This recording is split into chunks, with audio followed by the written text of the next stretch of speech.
সৰু মাছমৰীয়াসকল সাৱধান।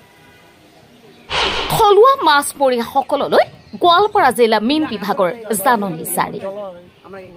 ৰাজ্যৰ থলুৱা মাছ সংৰক্ষণ আৰু সামগ্ৰিক মাছ উৎপাদন বৃদ্ধিৰ স্বাৰ্থত গোৱালপাৰা জিলা মীন বিভাগে কৰিছে এক জাননী।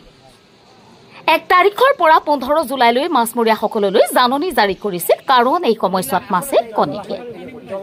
মছুৰি জালৰ লগতে সৰু মাছ মৰা জাল লৈ মাছ মাৰিলে বা ধ্বংস কৰিলে আপুনি সাৱধান হৈ থাকিব, নহলে আপোনাৰ জৰিমনা হ'ব পাৰে। আজি গোৱালপাৰাৰ গাৰুমাৰীত উপস্থিত হৈ এই জাননী জাৰি কৰা বিষয়ত ৰাইজক অৱগত কৰে গোৱালপাৰা জিলা মীন বিভাগে।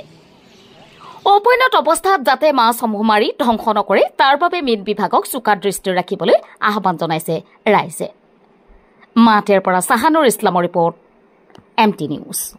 মই মীন বিভাগৰ পৰা আহিছোঁ।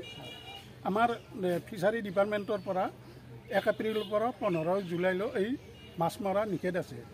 সেয়েহে এই মাছ মৰা সময় মাছৰ কণী পাৰা সময়ত মাছ মৰা যিহেতুকে বন্ধা আছে, সকলো জাল অৰ্থাৎ মছুৰি জাল মাছ মৰাৰ কাৰণে গোটেই বছৰটো বন্ধা থাকে।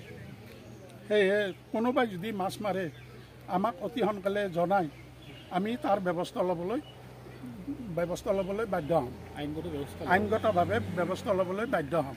স্যাৰ, আপনি গোৱালপাৰা ফিচাৰী ডিপাৰ্টমেণ্টৰ কি হয়? Fishery demonstrator. আপোনাৰ নামটো কি আছিল? গোবিন্দ চন্দ্ৰ দাস। মানে আমি ৰাইজে দেখা পাই আছোঁ 1565 গেৰুৱা কামৰ পতা মীন মহলত মুছৰি জাল আৰু অন্যান্য জালেৰে মাছমৰীয়াসকলে মাছ মাৰি আছে।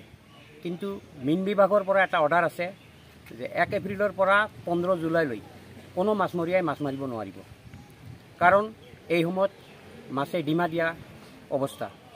গতিকে মাছ মৰা নিষেধ আছে। গতিকে আমি সমূহ মাছমৰীয়াক অনুৰোধ জনাইছোঁ যাতে তেওঁলোকে মুছৰি জালেৰে মাছবিলাক মাৰি মাছবিলাক ধ্বংস নকৰে। আৰু আমি অসম চৰকাৰৰ মীন বিভাগলৈ অনুৰোধ জনাইছোঁ তেওঁলোকে যাতে এই মেটাৰটো লৈ তৎপৰ হয় আৰু যাতে মুছৰি জালেৰে মাছমৰীয়াসকলে মাছ মাৰিব নোৱাৰে, তাৰ কাৰণে আমি ৰাইজে বিনম্ৰ অনুৰোধ জনাইছোঁ। ঠাইখনৰ নাম কি আছে? ঠাইখনৰ নাম একচুৱেলি এইখন ঠাইৰ নাম হৈছে গাৰুমাৰী।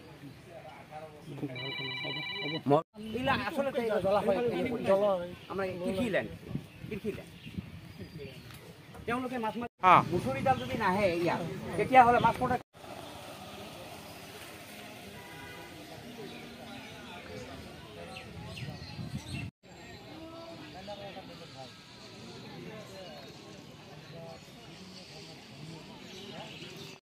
আচলতে আমৰা কৃষিল্যান্ড